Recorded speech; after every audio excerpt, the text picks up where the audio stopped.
कानपुर के नवागंतुक DM IAS Rakesh Kumar ने गुरुवार को जिले की कमान संभाल ली है।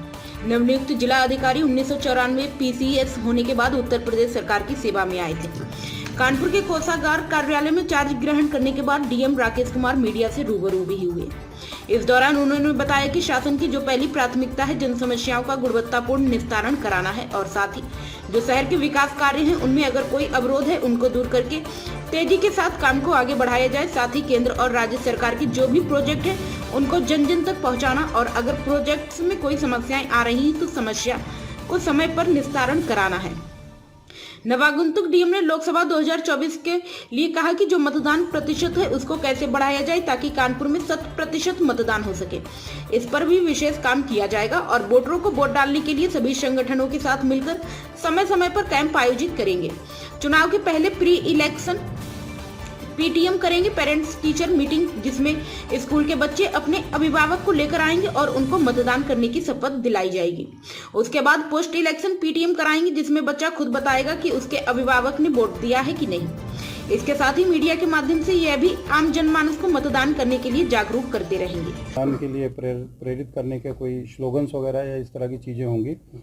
बाकी जो हमारी शैक्षणिक संस्थाएं हैं उसमें हमारे कार्यक्रम चलते रहते हैं, चाहे वो नारे लेखन की हो, निबंध लेखन प्रतियोगिता हो या चित्रकला प्रतियोगिता हो। तो इन सब बहुत सारे तरीक़ों से मतलब एक तरह से स्वीप कार्यक्रम जो है उसको औपचारिकता के रूप में नहीं रहेगा।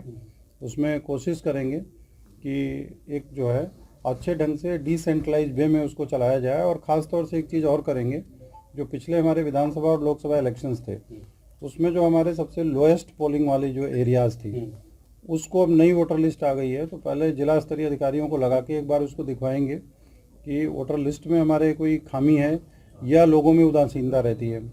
दूसरा ये है कि कभी कभी जो चरणबद्ध तरीके से इलेक्शंस होते हैं तो पड़ोसी अगर पड़ोस में जनपद है और वहाँ पे अवकाश नहीं है और वहाँ पे फैक्ट्रीज़ हैं, कुछ हैं, तो जैसे मैं गाज़ियाबाद से आया, वहाँ पे सबसे बड़ी दिक्कत ये निकल के आई कि दिल्ली में उस दिन चुनाव नहीं होते हैं, तो बहुत सारे बड़ी संख्या में लोग दिल्ली के ऑफिसेज में और वहाँ पे इंडस्ट्रियल एरियाज़ में चले जाते हैं, तो उसको लेकर के परसेंटेज लो रहता है। तो यहाँ पे भी हम उसको पहले फाइंड आउट करेंगे कि हाँ हमारा बहुत ही लो परसेंटेज रहा है, उसका रीज़न क्या है, और रीज़न एक बार जानने के बाद फिर उस पर एक्सरसाइज करके उसको कैसे बढ़ाया जा सकता है उस पर काम करेंगे। तो कुल मिला के इसमें हम सभी लोग जो है पूरी टीम काम करेगी और आप लोगों का सहयोग लेंगे और मुझे लगता है कि इस बार कानपुर में अच्छा पोल परसेंटेज रहेगा। कानपुर वाले जैसे मतलब ये तो बात हो गई आपकी प्राथमिकताओं की, जो कानपुर की समस्याओं की हमें जो जैसे आपको भी आ गए होंगे तो आपने भी देखी होगी, पता की होगी, सड़क वगैरह है। जल निगम ने यहाँ लाइन डाली 2008 में, मतलब तब से मतलब फव्वारा बंद नहीं हुआ भ्रष्टाचार का, तो लगातार जगह जगह फूटता रहता है। 2019 में मोदी जी आए तो उनको दिखाने के लिए जैसे भी मतलब नाले को डाइवर्ट किया गया, लेकिन जगह जगह जब भी बारिश होती है ऐसे ही आम दिनों में भी नालों का पानी उफनाता रहता है। गलत डाइवर्जन जगह जगह कर दिया।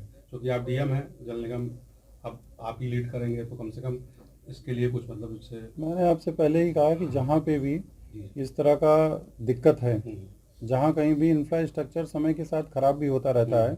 आप 2008 की बात कर रहे हैं तो लगभग 15-16 साल पुरानी बात हो गई।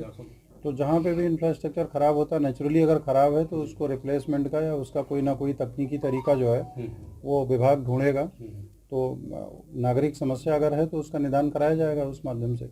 जैसे भी बात और लास्ट मतलब रिंग रोड, मेट्रो, मतलब कई बड़े काम चल रहे हैं, लेकिन कोई ना कोई मतलब छोटी वजह से हर चीज़ मतलब स्टॉप है, रुकी हुई है। मैंने ये बताया आपको, कभी मैं जहाँ से मैं आ रहा हूँ वहाँ भी NCRTC का भारत की प्रथम रीजनल रैपिड ट्रेन वहाँ पे थी और उसमें भी बहुत सारे ज़मीन को लेकर के बाधाएं थी, सारी दूर करके जो है बहुत टाइम से काम चल रहा है। यहाँ भी चलेगा।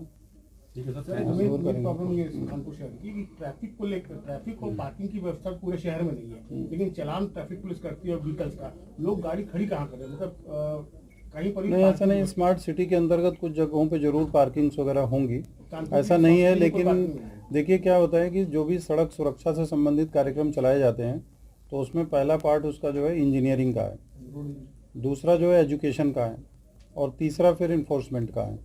कभी कभी जहाँ पे अगर आप लोग इसमें से लखनऊ जाते होंगे तो आप देखते होंगे हजरतगंज के पास जो है केवल आधा किलोमीटर की एरिया में वहाँ पे 4 भूमिगत पार्किंग है। डीएम रेजिडेंस के सामने है, लाल बाग में है, नगर निगम के सामने है, हजरतगंज मल्टी लेवल पार्किंग है लेकिन फिर भी आपको उसी आधे किलोमीटर के अंदर बहुत सारी गाड़ियां सड़क पे खड़ी मिलेंगी, तो वहाँ पे चालान होगा।